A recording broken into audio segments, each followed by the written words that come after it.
Welcome to Tntn Politics, your political right to know. I'm your host, Edward J. Davis, and sitting to my right here is my right hand, the man Malik Ingram. like a kindred spirit, Mr. Malik Ingram. Me and this dude go way back, and we got a lot of history, and there's very few people who's more informed on issues of culture and black history or black, societal problems and our plight than this brother right here, man. So since we're talking about a tale of two Americas today, it was only fitting that I would have somebody who could represent and really bring some depth and some substance to the conversation. So glad to have you on, brother. Good to be here, brother. Yeah. Yes, sir. Yeah. Great show, great platform. Yeah. So I want to start this off really by kind of really just spinning off of what I talked about a lot about last week, with just everything going on in politics, the craziness of just 2020 period. Actually, at one point I just almost felt like it was almost Armageddon, man. When you read about end time events, it just seemed like 2020, man. Man, I was looking like record numbers of hurricanes sweeping through. You got the whole West Coast on fire. Riots and looting, cities on fire.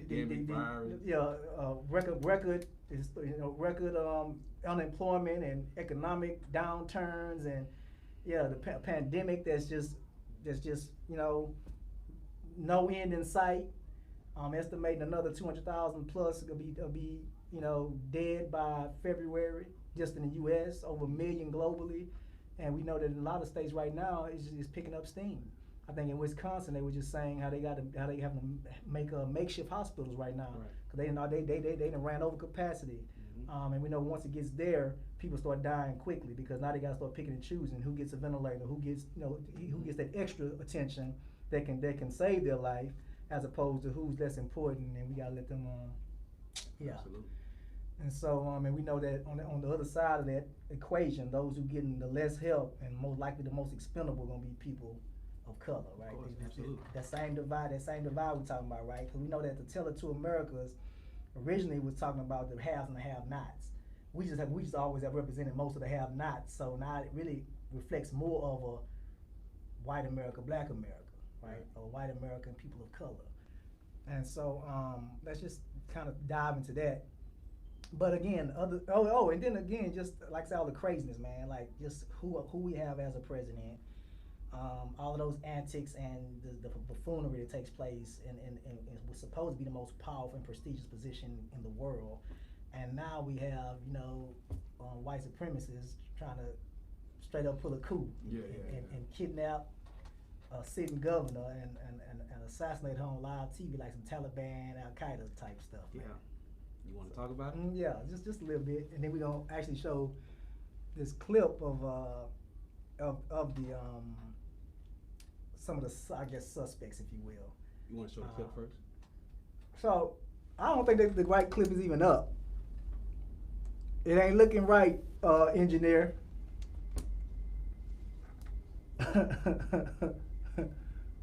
Oh, maybe it is. See, that's what happens, man, when you try to do everything. I'm trying to do his job and my job. My bad, engineer. We want to talk about I think that's the right clip. So let's go and show this clip right quick, Right. and then we'll come back and get into some discussion. Yeah, absolutely. FBI has charged 13 people in an alleged domestic terror plot to overthrow the Michigan government that included kidnapping and potentially even killing the state's governor, Gretchen Whitmer. 6 of those men are part of a militia group who identify themselves as the Wolverine Watchman Militia. 7 other suspects have been charged with providing material support, which the law defines as anything from weapons to training. For an insider perspective,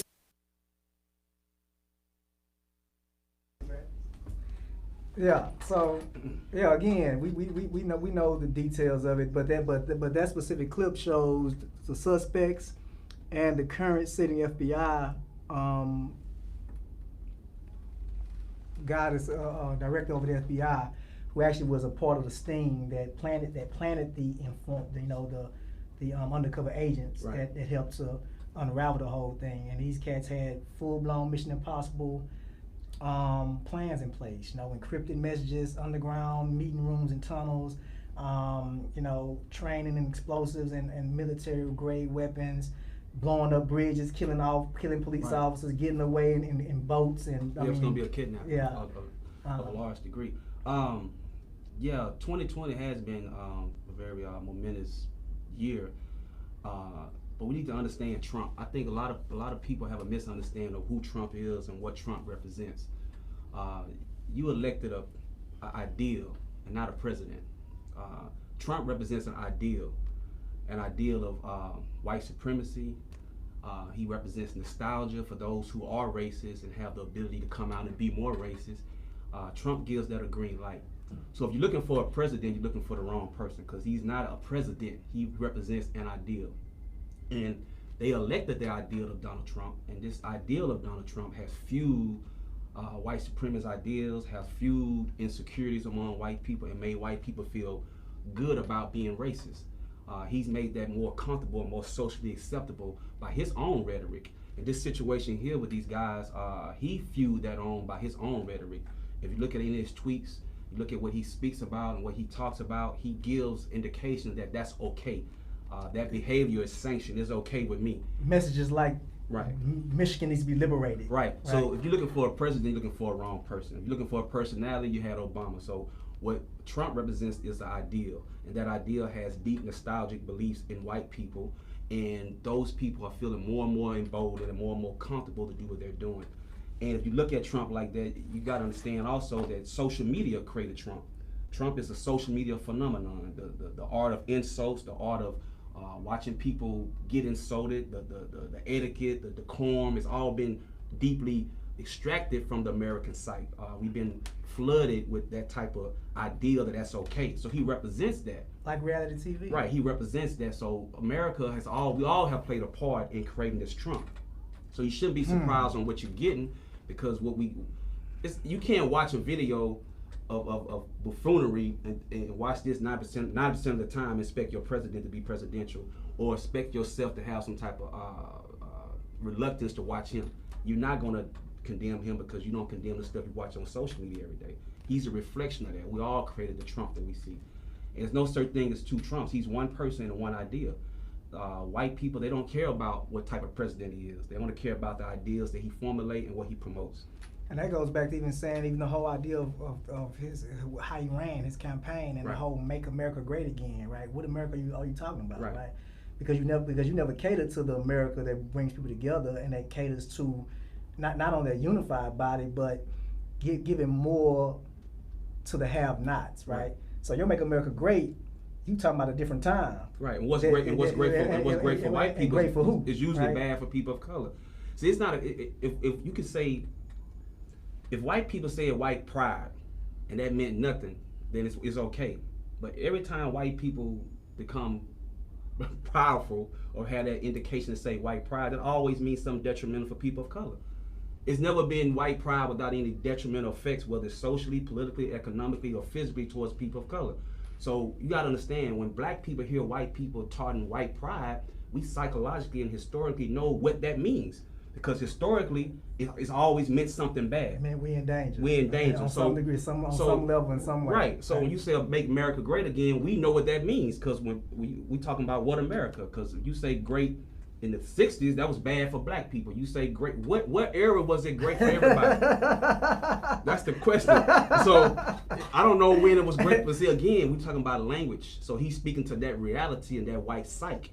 The America he's talking about is appealing to that white psyche. And you can see it. And that's why they wear the hats with the pride. That's why they understand what he's talking about. And we don't understand it because we know what it means. All right. I like that. So now we're going to go into this next clip, because this kind of piggybacks off of also what Malik is talking about. And it's just a perspective from the current FBI director, as he was asking questions. Actually, all of this ties together because he was being asked other questions actually related to these 13 or so suspects that was going to try to kidnap this governor and do all this other craziness in the midst of an election, all in the name of white supremacy and making America great again. Right. You know, in reverse. So let's check out this next clip, and then we're gonna come back and kind of feed off of that a little bit more and spin off of that, and just talk about this tale of two Americas, right? So, Frank, let me ask you about, in your experience, the roots of all of this. I mean, Director Wray went on to say that white supremacy and domestic terrorism remains one of the greatest threats that this country faces. I note that back in the 1920s, the membership of Americans in the KKK was about 4 million. 4 million Americans were members of the KKK in the 1920s. And then from then on, we started to see a drop-off in groups like that. What, in your estimation, and this is a question that I've asked this of former Director Comey, I've asked this of former Assistant Director McCabe, I ask everybody who's affiliated with the FBI this question because I'm really intrigued as to what they see as the reasons why we are seeing an uptick in membership in groups like these. Yeah, it's another great question. It's something that has plagued this country from its very beginning. When you look at, go beyond even the 1920s, when you go into the 19th century, and some of the things that even government institutionalized in terms of separate but equal, or the fact that certain individuals, certain citizens of this country weren't as valued as other citizens in this country. So there's been an evolution. And some of it has been positive, some of it has been negative in how we look at each other in terms of race, in terms of class. And, what you see is what you expect and what you hope is that evolution, it eventually gets to the point where there is no such things as racism, or there's no such thing as class warfare. But we haven't been able to overcome, I think, those kinds of prejudices. And then when you enter into a period of time like we have, say, in the last 4 years, where the dog whistles become bullhorns, it's easier for these kinds of behaviors to come to the forefront, and it's easier for people to think that it's legit or that it's righteous to join these kinds of groups to protect a particular ideology that they may adhere to, or to a particular personality that. Wow. Yeah, a mouthful. Well, I guess what's sad is that you would think that all that took place throughout our struggles in this country, from Jim Crow to the whole civil rights movement, to all of the legislation that was put in place to so-called protect us and give us rights, to the whole Black Power movement with the Panthers and Stokely Carmichael and all these other brothers. The Nation and all of that, all the way through to now, you would think that we wouldn't be having this kind of conversation still in 2020.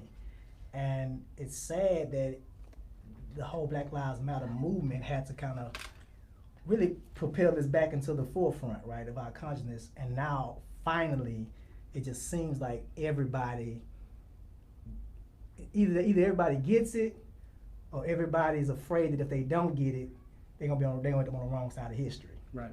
Because now you got a lot, and then we gotta be careful about that too. We have to be careful about who we allow to both benefit from our suffering and also exploit our suffering by dangling a token in front of us and making us think that they really understand. Case, that's an excellent point. Speaking on the tokenism, I know everyone has heard about Ice Cube recently meeting with Donald Trump. For those of you not familiar, Ice Cube, the one that did Friday, the rapper, whatever. NWA, original. Trump had touted a platinum plan for Black people. This was sometime in Atlanta and Georgia, and the platinum plan, he was proposing $500 billion for economic development, and he also was saying that he's going to ban or label the KKK as a terrorist organization. So here we are in 2020, and the Ku Klux Klan has not even been labeled as a terrorist organization or even banned it. So by it being in place this long, it's no wonder why it's going to always be an institutional factor, because it's part of the fabric of America. So it's not even banned right now. But that was one of the tokenism. I would ban the KKK or label it as a terrorist organization. Another one he said was they were going to make lynching a national crime. And that bill was stopped in Congress recently. And so lynching is not even considered a national crime. Or like federal. A federal crime. So you look at it, then on the back part of that, I'm going to make Juneteenth a national holiday. So this is what we're talking about, a racist person, a racist man, extending tokenism. And what they do to the movement they make mockery of it. They take the experience and make mockery of it. They try to take the experience and exploit it for political gain. So Q met with Trump, and he's not endorsing Trump, but he's allowed him to consider these proposals. But it's ridiculous that he would even sit with this guy, considering the climate. And he said Black Lives Matter was a terrorist organization. So you can't be a racist on Sunday and be for all America on Monday. He's a racist all along. He just used certain opportunities to express it when it's convenient for him. And that's what we have to also understand, which again brings us back to just the politics of all of this, right? Right. We don't understand that racism, the politics of America's institutions and the whole political system itself is deeply infused and rooted in racist ideology, right? From everything they did to stop us from voting in the first place, to the laws that were passed that specifically targeted us, right? The whole prison pipeline situation, that's a reality that came from somewhere. Right. But what we don't realize is that, again, racism has never changed. It just changed its face. Right. And so now when you go from, well, not banning me out of your community, but putting zoning laws in place that restrict my access to your community or certain schools, it's the same racism, but now you use the political structure, the political platform, right, to control that and say, well, it ain't me, it's this. The language. If you want to, the races of today is different from the races of yesterday, and this is a historical point. I don't know if you ever heard of the Missouri Compromise. In the compromise after slavery was over, Missouri Compromise was 1820. This is when one of the slave states could have been a majority in Congress, and Missouri was broken apart, and Maine became a federal non-slave state, because if Missouri would have became a slave state by itself, they would have had a majority in Congress, and they didn't want that to maintain slavery. So whites from the North and the South sat down, those who wanted to abolish slavery and those who wanted to keep slavery sat down, and it was called Missouri Compromise 1820. Maine was extracted from Missouri and became a state. So the people who was against slavery could have that majority in Congress. Now what does that mean for today? What it means is that America, racist whites, have always fought over the condition or the political vote of black people, whether it's our dollar, our politics. They always vie for our attention. What we seeing with these two parties is the same thing, just in different form. So when you look at that compromise, you go back to 1865 after slavery, doing the so-called 40 acres and a mule. And what happened with that, all the laws were passed, we was getting land, and all of a sudden they sat down again, the white races in the North and the white races in the South, and said, let's enact these black codes to keep black people from voting. That's how segregation in the South became legal, because the whites in the North allowed to be legal. The races up North was just as racist, just in housing, just in employment. The races in the South was more racist socially. It was a social barrier in the South, but it was economic barriers in the North. It was the same racism, just in different forms. These two races came together and allowed the racists in the South to enact segregation. That's why when the northern states or the federal government was coming down, you heard the southern rights was real adamant about, well, you let us do this, now you want to stop. You let us have this, now you want to. So we're looking at politics from a historical standpoint. So this concept of Trump saying civil war, he's playing on that historical dynamic. When he used those words, white people have always fought against or for black people. We've always been the reason why this country get torn apart or stay together. Even that's been strategically for the benefit of white people. Exactly. Ultimately. So anyway, great conversation. As you can see, this is gonna get heavy. We'll be right back after these commercial breaks with more from Tntn Politics.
I just wish that some of you viewers could actually see what goes on behind the scenes here at Havana J Studios.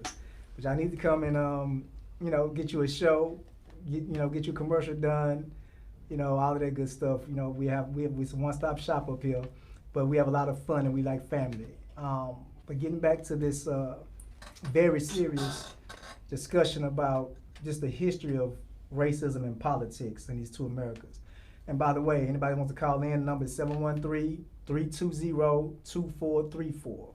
Again, 713-320-2434. Call in if you got some comments and some feedback on some something you want to contribute to the discussion, and we would welcome that call. So when we left off, you were just talking about how the North and the South made these compromises, how things got put in place like they did, and how every time it was everything related to America was centered around us all the time. Yeah. So let's have more of that conversation, because most of us don't realize either. Even our grandparents, bless their hearts. I could always remember, out of the pictures hanging on walls in most black houses, you got that picture of white Jesus, and he wasn't white, and you got that picture of Abraham Lincoln. And for a lot of us, we really think that Abraham Lincoln freed us, which is again another lie, that history has told us.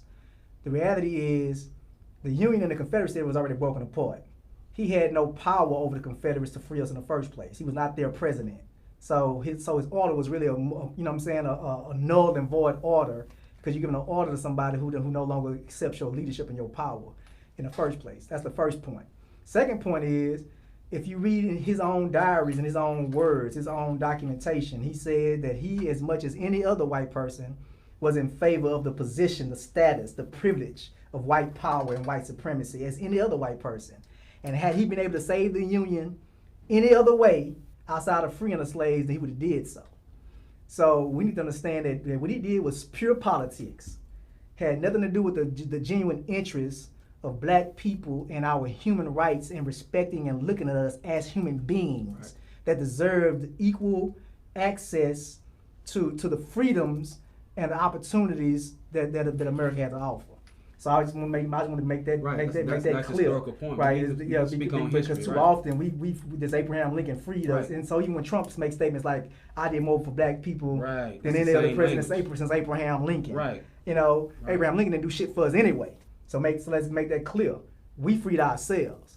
First of all, we had too many of us that wasn't going to accept it. Your Nat Turners and your Denmark Vests and your Gable Prossers, and so they already knew that ultimately they would never be able to break us. So they had to do something to still be able to maintain their control and power, but simultaneously understand that again, we was going to tell the country would have got torn apart anyway, because there were too many of us that just would not accept that as our station in life. And let me say this right here. Yeah, that's very important. Racism. The thing about this country is this: racism is neurologically, inherently deformity. It's a deformity. It should be studied. Psychotic. It should be studied scientifically. It should be studied for its narcissism. It should be studied in a way that it's not being studied. It's a biological illness. It's a mental illness. It's an emotional illness, all being expressed socially, politically, and economically. We got to understand that. And what's been happening is that in this society, they always talk about the fruits of racism, but they don't ever talk about what makes a person racist. They don't talk about the inherent nature of racism. The only people that understand that is black people and people of color.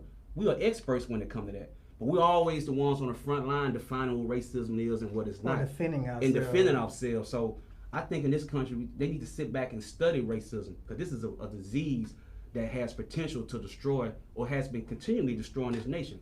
That's what they call it, a pandemic. That's the biggest pandemic. They say the two pandemics we're dealing with. Right. One they might never get a cure for, but because there's two different types of races. You got the progressive races, you got the conservative races. It's the same language, but it's two different types of races. And just going back into the segregationist area, when they were saying blacks couldn't use the water fountain or blacks couldn't go to white restaurants and the back door, the back bus, blah blah blah. That racist evolved because what the northern racists did was say, look, these black people coming up here, their money just as good as any money.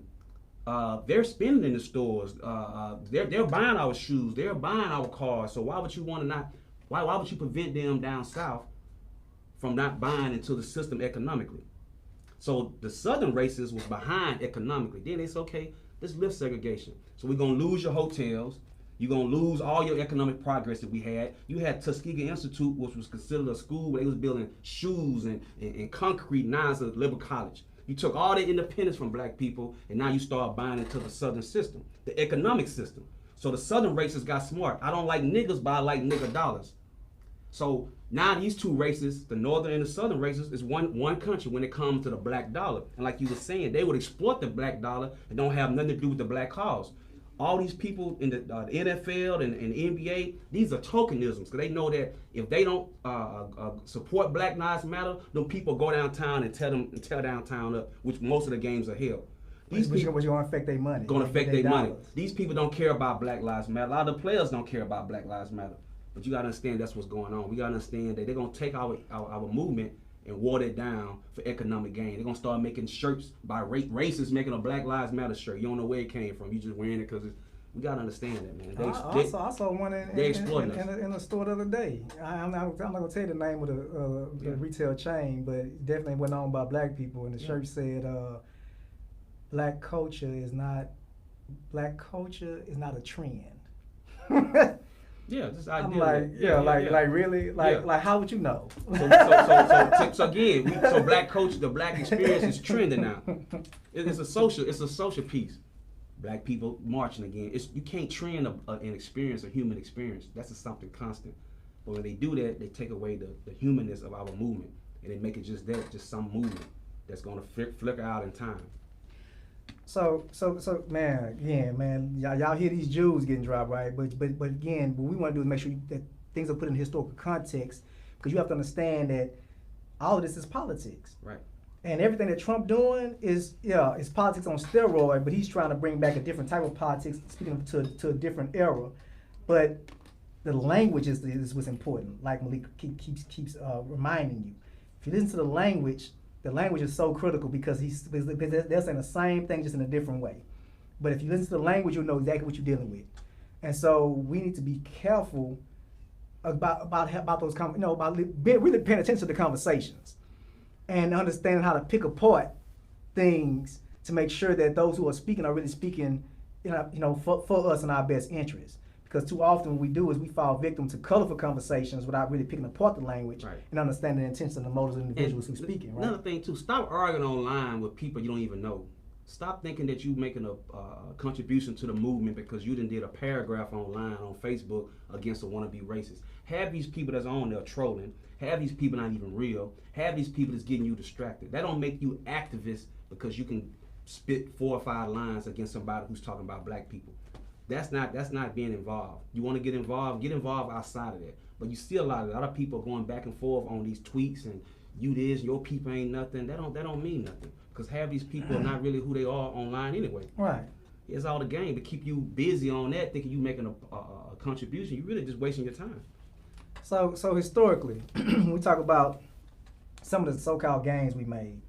I know that you thorough when it comes to Dr. King and the Voting Rights Acts and all the things that were passed that gave us again drops of freedom. You can say drops of that's a good word, drops of freedom. We also know that when it came time for anybody who spoke about the politics behind the economic transition and shifting of power and redistribution of wealth, they met death really quickly, right?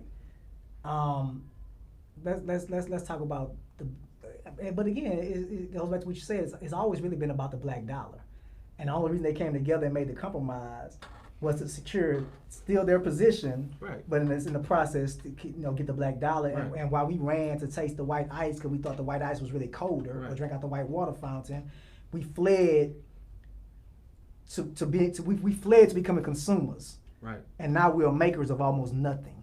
Right. because we abandoned our own businesses, or they went out of business because we no longer patronized them, because we were so eager to integrate and pour all our dollars into a society and an economy that didn't care anything about us at all, or building us up, or nurturing and maintaining our communities, only extracting and draining. Like, and you know what's the historical pattern, right? The pattern, like Brother Ed was talking about.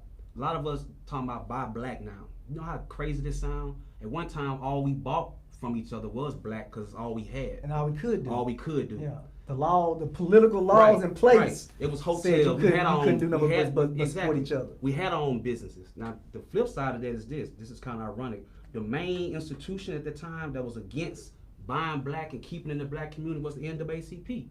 They was against us keeping the black community black. They was pushing integration. And the people that was behind the NAACP, a lot of them was run by white liberals. And these white liberals saw the economic value in the black dollar and black labor. So they wanted to integrate not so much about the social aspect, but the economic aspect. Because when we integrated economically, they still denied our right to vote. Now we going backwards talking about buy black.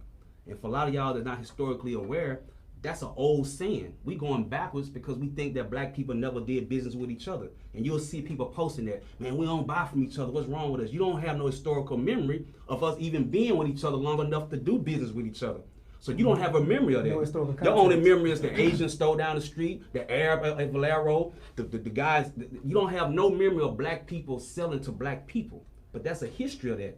So we trying to repeat that by going back. So a lot of ways we're going backwards. Let me just say something about the white site. This is really important about historical organizations. The reason why the Nation of Islam was so controversial is because they said they didn't want to do business with white people. White people couldn't psychologically accept the fact that a black person don't want to be with them. Will reject them. Will reject them. Yeah, don't wanna. That was a psychological discomfort in that. And for some black people, that was a discomfort. They never talked about the economic program of the nation. They never talked about the religious values, how they raised up black men, revitalized black communities, uplifted the black woman, gave morals and values to people who was on drugs, who had nothing, lifted people up socially. The only thing they used to talk about is the position of you don't want to be together with whites. And the blacks that we interviewed the nation, why you don't want to deal with white people. So you have a psychological discomfort. Blacks can't get enough being with whites, and whites can't take the fact of white people or black people rejected them.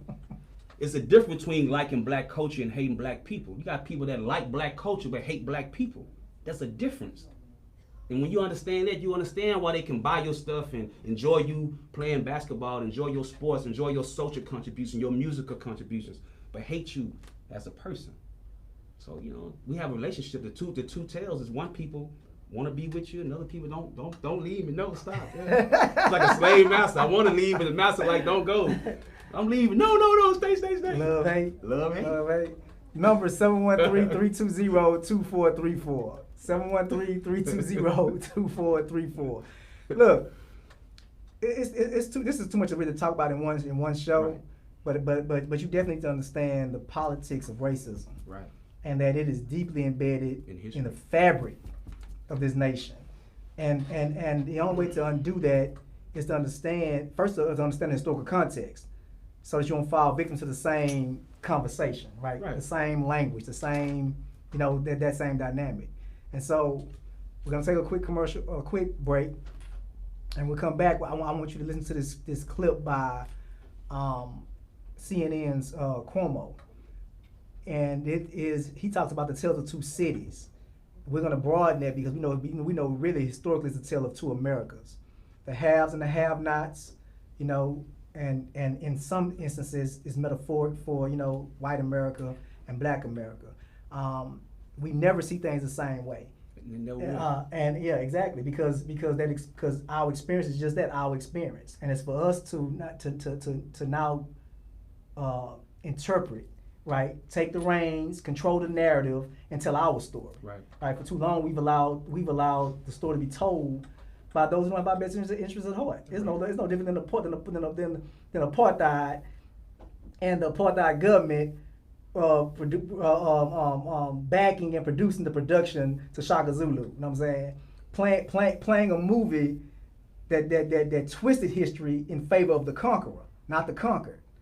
And then, as long as we let the slave master, the ex-slave master, the ex-overseer, the ex-colonial master, the imperial, whatever you want to call these folks, right? As long as you let them to control the narrative, the true story never be told, because the story is typically told by the victor, and it's always told to put them in the best light. Always. Right? Absolutely. So we're back after these commercial breaks with more Tntn Politics.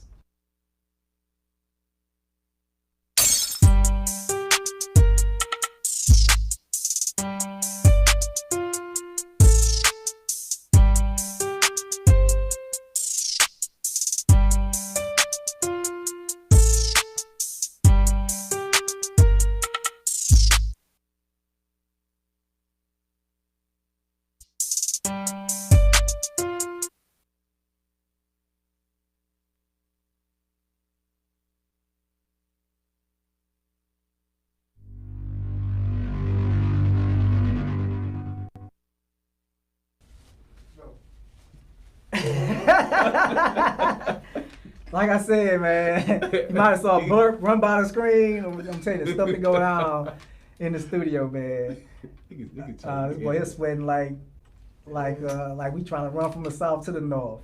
And Underground Railroad. It's the passion, man. I get passionate when I talk about stuff like that. I just think about, man, what Harry said too, man. What Harry Tubman said when she said I could have freed a whole lot more if they only knew they were slaves. Absolutely. Man.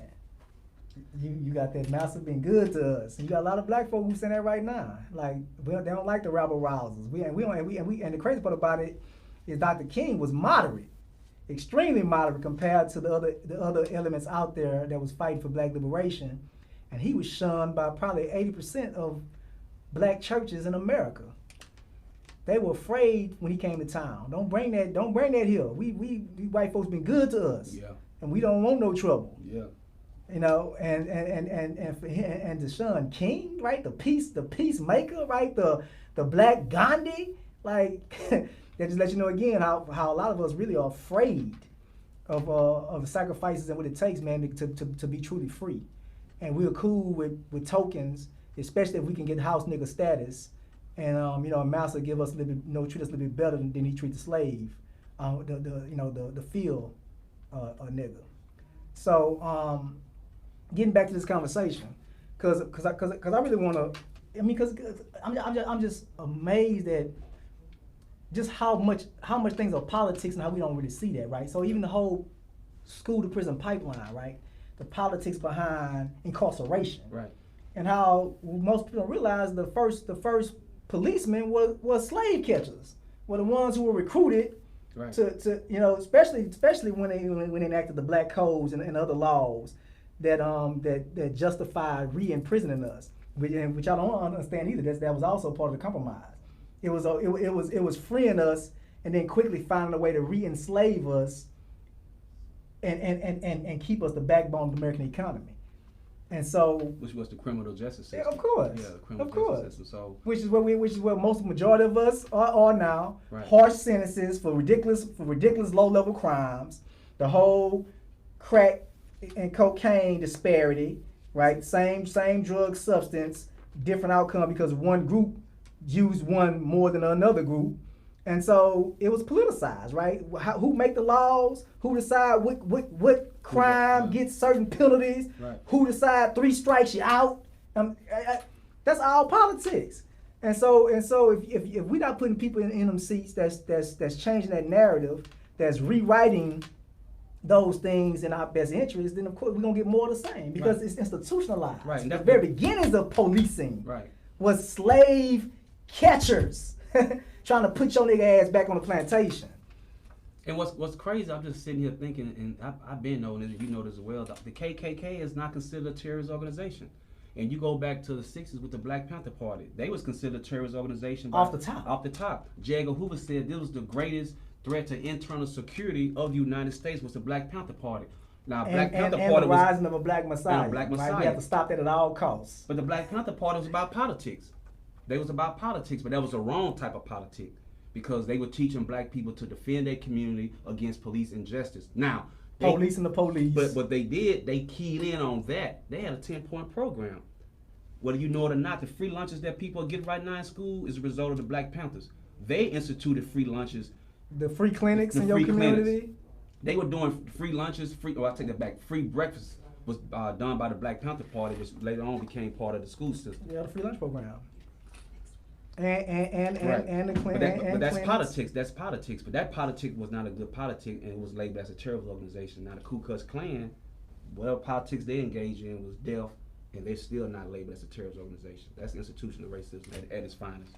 Of course, but if that one labeled as a terrorist organization, because Two different Americas. We're looking at again two different Americas. Not only that, but half of them just took their white sheet off their head and put on a black robe or a badge. Exactly. So they controlling the politics, right? They sitting in Congress, they making the laws. That's right. So they're not gonna label they're not gonna label an organization that they grandma, grandpa, and Uncle Ted and cousin Bubba they proud of that. is a part of. Yeah.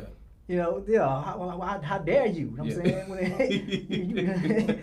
So they'll never be labeled a terrorist organization because again, the fabric, you know, this country was built off of that reality. And so again, we used to have to start taking control of our own reality, and building these black wall streets all across the United States. Stop trying to reform racists. Stop trying to reform a racist. That's not our job. Our job is not to reform. We're not in the job of reforming racists. We're in the job of trying to reform niggas. That's our job, trying to reform black people who consider themselves niggas, who then got into this narrative that it's okay to be a drug dealer, it's okay to be violent towards each other. This has got to the point where we have no sensitivity towards that. That should be our mission, not trying to reform a racist. Let them be who they are. Reform your own. And we get to that, we'll start worrying about what they think about us and what more we think about ourselves. I love it. Because they go back to what we used to always say, you know, they have us on the defense. Right. When we should be having them on the defense. Right, explain themselves. Yeah, they need to be explaining themselves to us. And we spend so much time explaining which is the distraction. Right. Explaining what we not instead of doing what we need to be doing. Exactly. Right? That's what's going on right now with social media. Everybody explaining what they're not. Oh yeah, I was on my timeline a lot too. And again, just the whole misinterpretation, whether deliberately or just out of ignorance of just the whole Black Lives Matter and everything, because you got people who still take the Trump narrative, you know, and say that Black Lives Matter is equivalent to the KKK. So what? So what? We don't care. Why you care? So what? I mean, we trying to reform a race. Don't waste time. Trying to reform a race. It's like a rapist. How you gonna? You rape me. I'm a woman. You rape me. I'm trying to reform you. Let me explain to you what I'm going through. See, when you did that to me, it was so terrible. This is how it made me feel. How it made me feel. What? Soon as you turn your back, hit you in the head with something, go at you. That's a turn on. And that's been our story. That's a turn on. Since we've been here. Yeah, every time we turn our back, get hit in the head. You think they know? You explain yourself. You understand? You understand now? Yeah, I get it. Soon you leave out that door. Hit you in the head again. Let's get into Chris Cuomo, man. I really want y'all to listen to this. I believe he's Jewish, actually. His brother, of course, up there is the governor of New York. They stay roasting Trump, but these two brothers, man, are a powerhouse, man. But I just love his commentary right here. So I just want y'all to listen to what this man says, and we're gonna piggyback off of that as we close out.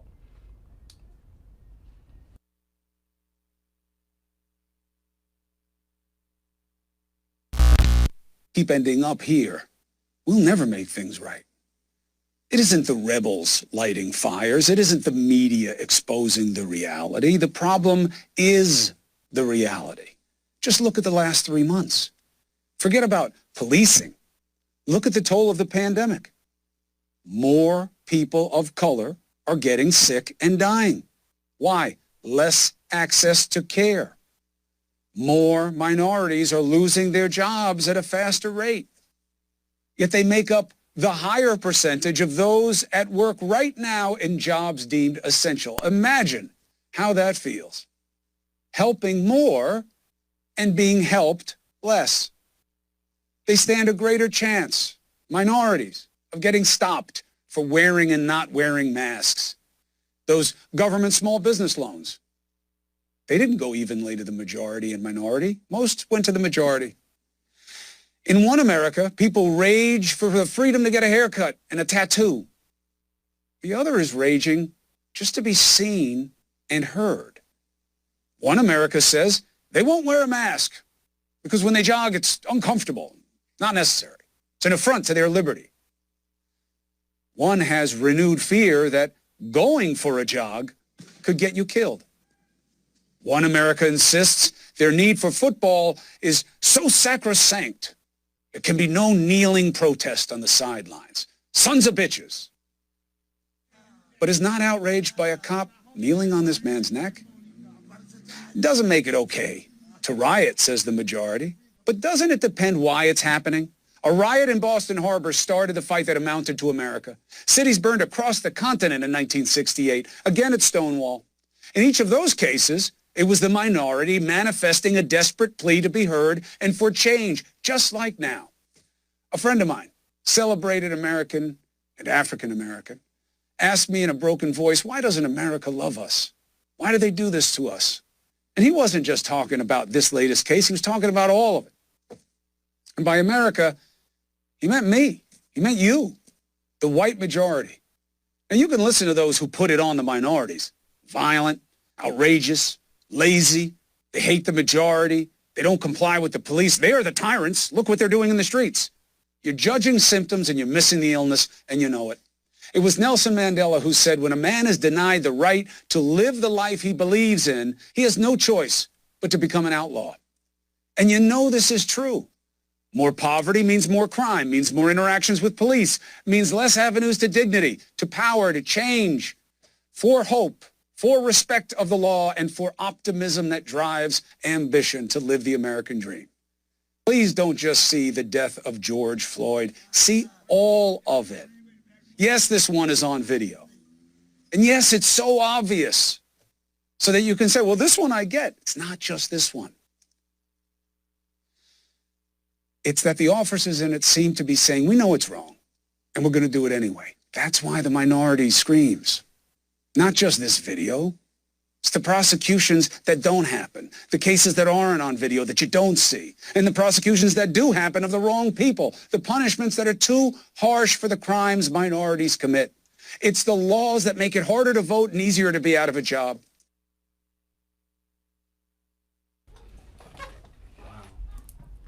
Yeah, it's a lot to digest, huh? I hope y'all really heard that. Everything he said, black people, black America, people of color, minorities, all of those words to define those who have little, but are demanded, but the demands are to do the most. He made it real clear. I mean, he really that was really an indictment on white America. To take a second look, right? To ask those questions that we avoid, right? Because until we start dealing with this, until we have real conversations about it and start enacting real change, all we're gonna get is more of the same. He's one voice, just like Jesus, crying, John, crying in the wilderness. You know what I'm saying? Like, but again, we know that not many people gonna hear that call, especially with all the distractions that are deliberately put out there right now. But I want you to really just talk about some of this content. Yeah, I mean, before we close. Yeah, everything he's saying, the tale of two cities, is really the tale of two different realities. What we was talking about earlier is two different cultural realities that we're looking at. The whites, he's trying to appeal to a collective consciousness. That's hard. Like Dr. King Yeah, tried. that's hard to do when you're looking at a systematic process of racism. This is deeply ingrained in the psyche of a lot of people. But the tale of two Americas is a tale of two different cultural realities and two different cultural experiences. The movements that we're seeing now in America, we're not trying to prick consciousness. We're trying to force change through protest to make people make political decisions out of threat of protest. It's the threat of protest that we're trying to use to make them make the correct decisions. We're not trying to appeal to the collective consciousness anymore. That doesn't work. What we're trying to do is protest to where they can make decisions politically that can reinstitutionalize the ideal that everybody can be one. But again, Trump is an ideal. He's not a president. You elected an ideal. The ideal that he represents, that we've been laying out today, is a nostalgic belief in the inherent superiority of white people, the inherent majority that he's talking to and he's trying to address. He's bringing back the racist ideology full circle. It never left. He's just bringing it out of everyone. Gave him permission. He's creating a pandemic. Bold. Exactly. So what we're looking at is an ideal, not a president. If you're looking at a president, you're not going to get one. But again, it's two different realities, and we just can't appeal to the conscience no more. We tried that. I think we need to appeal to the protesters, making them listen. The only thing that people in power respect is the degree of power being taken from them violently or through protest, economically, politically. If we use that, they might not like us, but they have to respect us. And that's all we should be asking for. Stop trying to reform races. Stop trying to make people see your experience the way you think. That's not going to work, because they don't even see you as a full human being. So they can't see your human experience. They say you're a dog, you're an animal, you beast-like. You say you're lazy. They don't even use the same language when they address their daughters when they dance in college. When they address y'all online as being thoughts. When they in college dancing, girls going wild. When you online, it's a bunch of thoughts.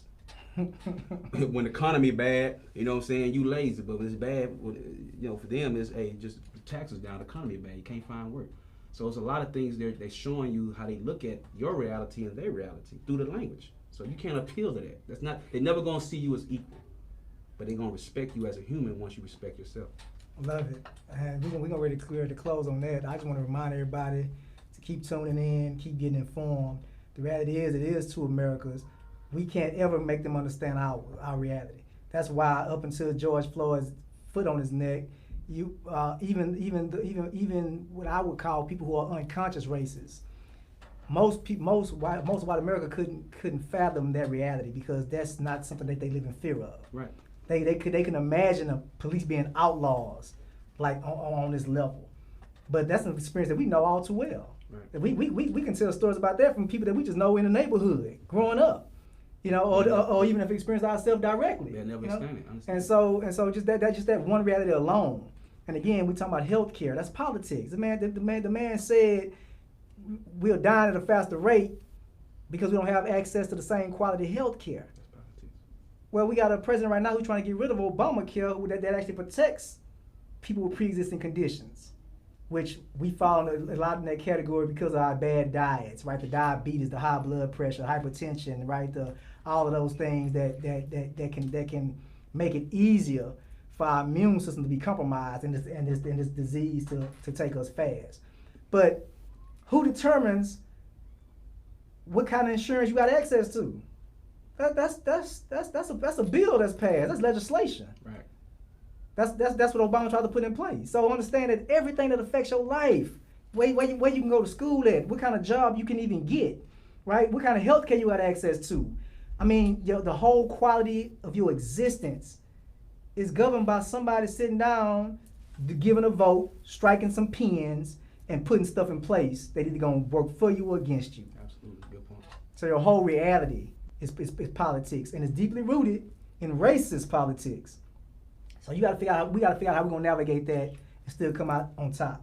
Now, we've always came out on top. We survivors by nature, but we gotta stop surviving and start living. So with that, man, we gonna close. Again, I know y'all gonna probably go back and rewind this, man, because the brother dropped some jewels, man, some nuggets. Always a pleasure to have this brother in my presence, because and again, when I say a piece, when I say you're scratching the surface of this thing. So we'll come back, again, and have some more conversations about this tale of two Americas. With that, I want to say thank you, brother, for coming on. Great show. You know what I'm saying? And as always, tune in every Friday, 6 to 7 p.m. This is Tntn Politics. I'm your host, Edward J. Davis, special co-host, Malik Ingram. And I'll see you again, same time next week. Be safe.